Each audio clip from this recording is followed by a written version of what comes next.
তখন আমি ক্লাস 9-এ পড়ি। তখন আমার স্কুলে আমি রেগুলারই যেতাম। তো আমার স্কুলে দুজন ক্লাসমেটের সাথে আমার খুব ভালো পরিচয় ছিল।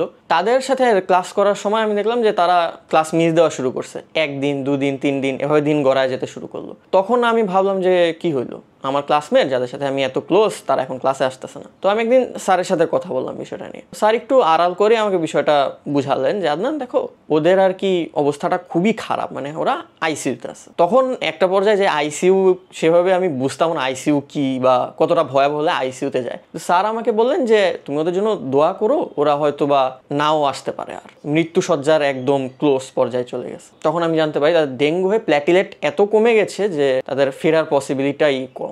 ডেঙ্গুর প্রিভেলেন্সটা এরকমই বেশি যে একটা মশার কামড় থেকেই ডেঙ্গুটা হয়ে যায়। আমার কথা ছিল যে মানুষের সচেতনতার মাঝে যদি এই অসুখটা কিংবা এই জ্বরটা কমিয়ে আনা যায় তাহলে কেন আমরা আরো সচেতন হচ্ছি না, সামাজিকভাবে কমিউনিটির বেসিসে আমরা আরো কেন সচেতন হব না। সেখান থেকেই সচেতনতা ক্রিয়েট করার একটা ইচ্ছা অ্যান্ড আগ্রহ আমার মধ্যে তৈরি হয়। সেখান থেকেই মেইনলি আমার এই অ্যাপের পথ চলাটা শুরু।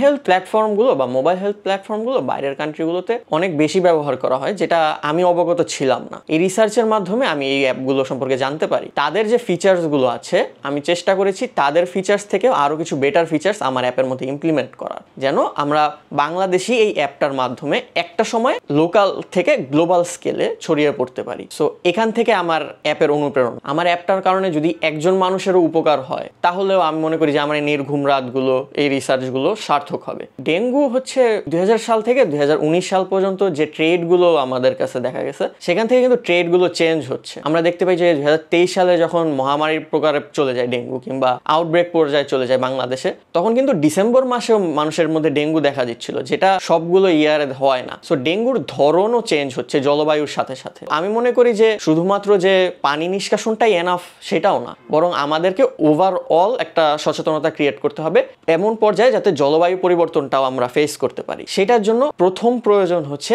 অ্যাওয়ারনেস, সচেতনতার মাধ্যমে আমরা প্রতিরোধ গড়ে তুলতে পারবো। প্রেডিকশনের একটা মডেল সেটাও আমরা প্রস্তুত রেখেছি জাস্ট ইন কেস আমরা এই বিষয়গুলো নিয়ে অবগত থাকতে পারি। এই অ্যাপটার মধ্যে আপনি প্রথমে যদি আসেন আপনার লগ ইন করা লাগবে না, so it's probably quite simple. অ্যাপটার মধ্যে বাইলিঙ্গুয়াল সাপোর্ট আছে, both Bangla and English. So আপনি বাংলায় প্রেস করলে বাংলা সাপোর্ট পেয়ে যাবেন। এখানে হচ্ছে সব ডেঙ্গু রিলেটেড ইনফরমেশনগুলো আপনি স্ক্রল বারে পেয়ে যাবেন, আপডেটগুলো।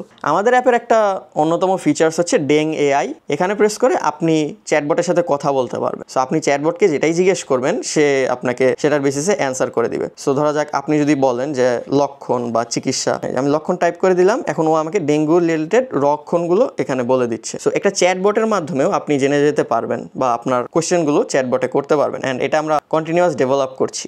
এর পাশাপাশি ব্লাড ডোনরস পেজ আছে, যারা হচ্ছে ব্লাড ডোনেট করতে চায় তারা ব্লাডটা ডোনেটের লিস্টে চলে যাবে, অ্যান্ড যারা রিসিভ করতে চায় তারা অবভিয়াসলি এই নাম্বারে কল করে জেনে নেবে। আমরা দেখতে পাই বিগত কালের কথাই যে বরিশালে হুট করে ডেঙ্গুর কেসেসটা বেড়ে গিয়েছে। সো এখানে চট্টগ্রামে মাত্র 831টা পেশেন্ট, বাট বরিশালে 2275 জন। আনপ্রেডিক্টেবল পরিস্থিতিতেই ওদের কেসটা অ্যাকচুয়ালি এত পরিমাণ বেড়ে গিয়েছে। এখন গতকালকেও আমি দেখতে পেলাম যে একদিনে 238 জনের ডেঙ্গু ধরা পড়েছে, যেটা বাংলাদেশে সবচেয়ে বেশি এই যাবৎকালীন সিজনে একদিনের রেকর্ডে। তো এই বিষয়গুলো আমরা অনেকে সচেতন থাকি না বা জানি না। বরিশাল বিভাগের পাশাপাশি অন্য বিভাগগুলোতেও প্রিভেন্টিভ মেথডগুলো নেই, তাহলে ডেঙ্গু কেসগুলো নিরাময় করা পসিবল।